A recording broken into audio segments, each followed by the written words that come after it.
Pokemon Scarlet and Violet. Professor Turo and Sada, two characters desiring a perfect paradise at any cost. Regardless of which professor you encounter in Pokemon Scarlet or Pokemon Violet, both Turo and Sada attempt to actualize their dreams using a time machine inside a large dome-shaped room deep underground. What is this room really? Is it really a time machine? Are the professors really robots? Did they really go to a paradise at the end of the game? How does Arven and the Paradox Pokemon fit into all this? Well, grab a blanket, get cozy, because this dark Pokemon theory enters the realms of Eldritch horror and H.P. Lovecraftian lore. Oh yes, it's cosmic horror theory time. Paradise comes in many forms, and in the case of Turo and Sada, in their minds, it's with time travel, but at the cost of their sanity and physical form, Titus Crow style. Yeah, I'm really gonna go there. What, you didn't think Nintendo would find a way to incorporate the Cthulhu horrors of Eldritch lore in a Pokemon game? Well, subscribe, because we're gonna flip the lid and let that Cthulhu genie out of that bottle Nintendo and Game Freak doesn't want you knowing about right now. Oh, and maybe a small mention of alchemy? Shout out to Loxton and Noggin's channel. Love your stuff, buddy. Anyway, our dream world paradise awaits. Wait, we're already in it, but what do I mean by this? Well, it starts with the Violet and Scarlet Book entry showing the creepy, weird Cthulhu Nightmare Pokemon. Now, clearly we can see the room in which the time machine is located, and Paradise Protection Protocol is initiated, and the trainer then battles either professors who are now possessed by the time machine. But this makes virtually no sense. How can a time machine possess something like an entity? Is this thing really a sentient computer overriding a robotic doppelganger professor's own coding or memories? The professor might admittedly act robotic, but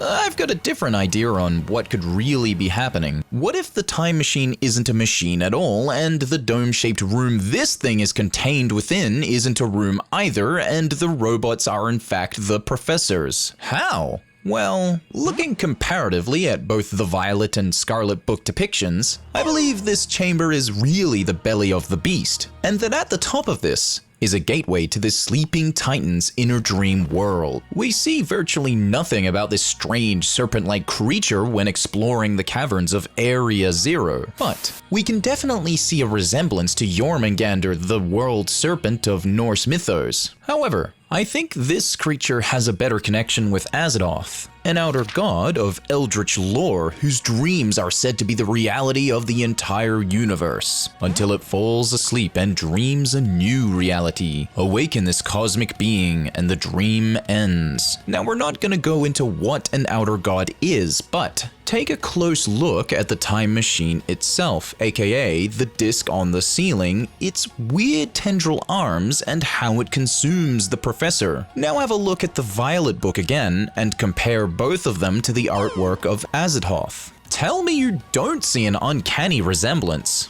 Now, all beings within Eldritch lore often make pacts with mortals, offering boons and promises of power or gain, but always does this come at a cost to the mortal who beseeches the aid of said eldritch entity. In the case of Turo and Sada, these characters both wanted a better reality, a paradise, in the distant future or distant past. Paradox Pokemon were brought in, strange creatures from another world altogether, none of them able to be bred with other Pokemon of the region, Paldea, creatures that hearken from a world apparently far superior to the reality in which the professors and player character reside. How the professors gained access and or control of this, well, look at the Scarlet Violet book, Heath's book, and how they insert it into the access terminal of the alleged time machine. Once this book is inserted, the professors have access and end up possessed under the control of the Paradise Protection Protocol,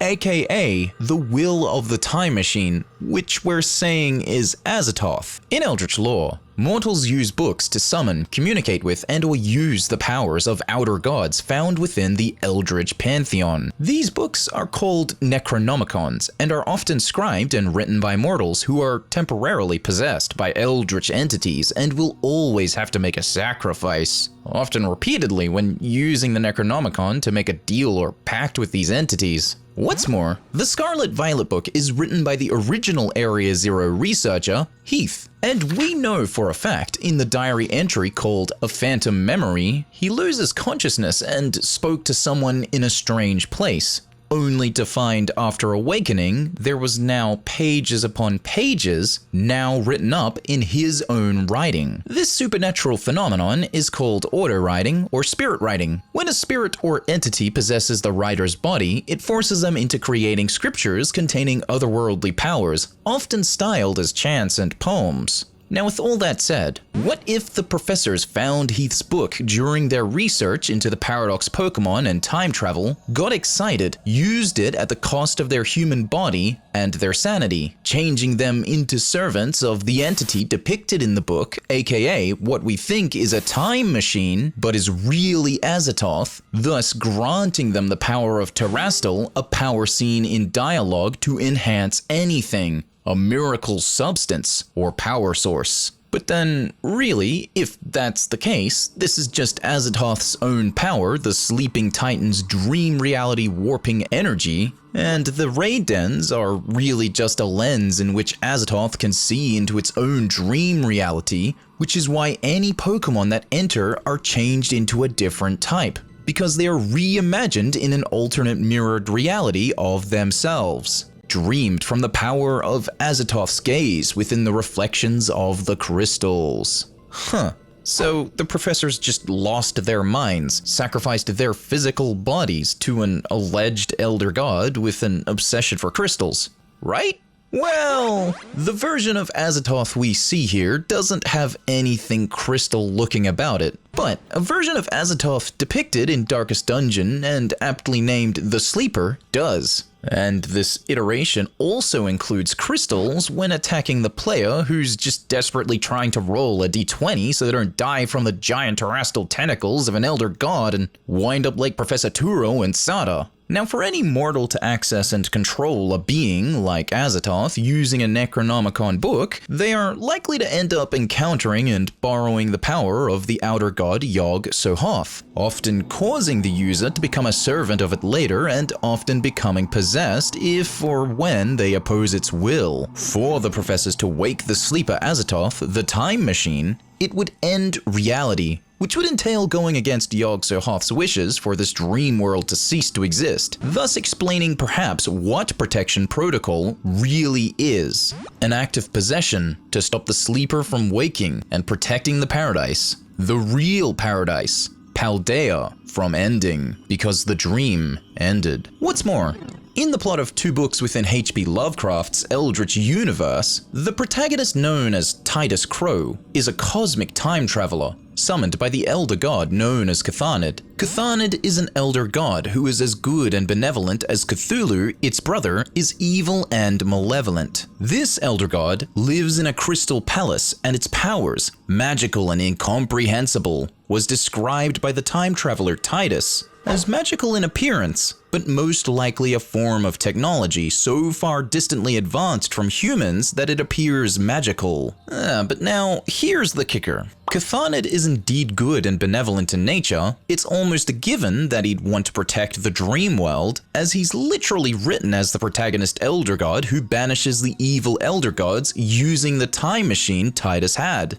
Cthulhu even watches every plane of existence with a crystal monitor and lives in a crystal palace and has a power called Banishing Blast. Sounds a lot like the move Terra Blast. And where do we find the Terra Blast, TM? Oh yeah, that's right, on top of the giant crystals of the so-called time machine. Could the player character embody Cthulhu? Maybe, but then Gita gives us Terra Blast as well, and not only that, has a Pokemon seen and observed to live abundantly at the core of Area Zero, right within the same chambers where the time machine is located and the Terra Blast TM is also located. Additionally, Gita's character design visibly is based on Glamora, what with her strange blue and yellow hair and made to look like tendrils floating in the air and those mystifying yellow eyes with a bewitching stare. Even the gym leader, Tulip, says Gita has a bewitching aura. Gita also runs virtually everything in Paldea you can think of that's a governing body, from the Academy School Board, the Pokemon League, and is also the top-ranked champion trainer and controls the currency earned as a reward from defeating Terra raid battles. She holds the supreme seat of power for all the forces of good in Paldea, just like Cthulhu is equally as powerful as Cthulhu, but is a force for good in the Lovecraftian multiverse.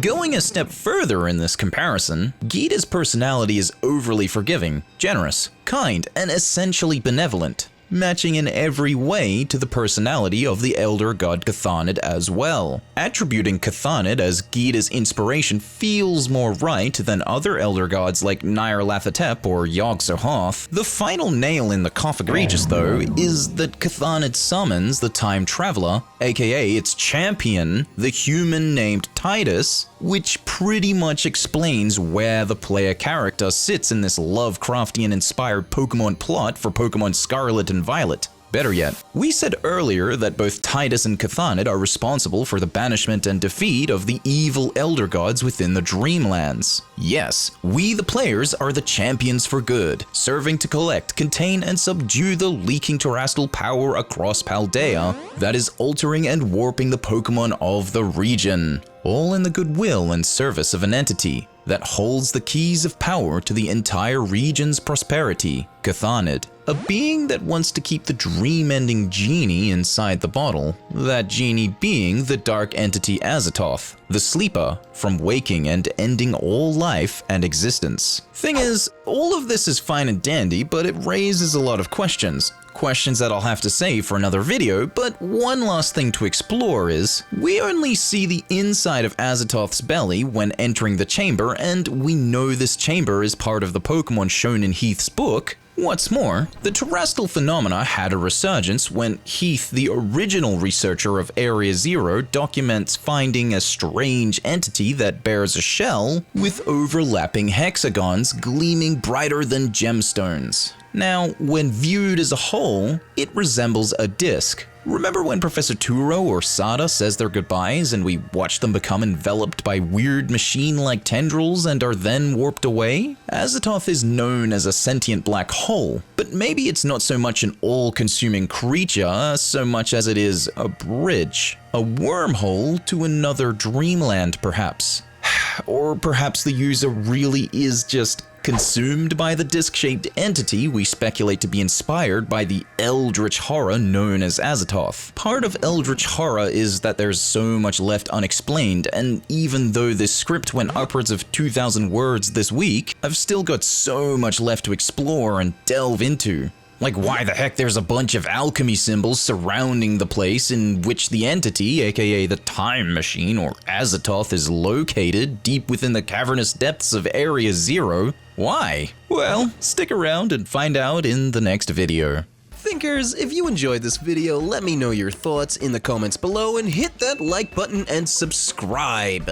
If you want to support the channel's content monetarily, you can join as a member on Patreon or join on YouTube. Both will get your name in the credits and behind the scenes access. Now before I head out, be sure to share some of that love and support around at my partner's Instagram at ElfSpringArt. Additionally, Elfie is now open for commissions publicly, so if you want something created, again, head down to their Instagram page. Give them a follow. Love ya, Elfie! Thinkers, have a big-brained, thonky day, and be sure to think safe out there. Bye-bye!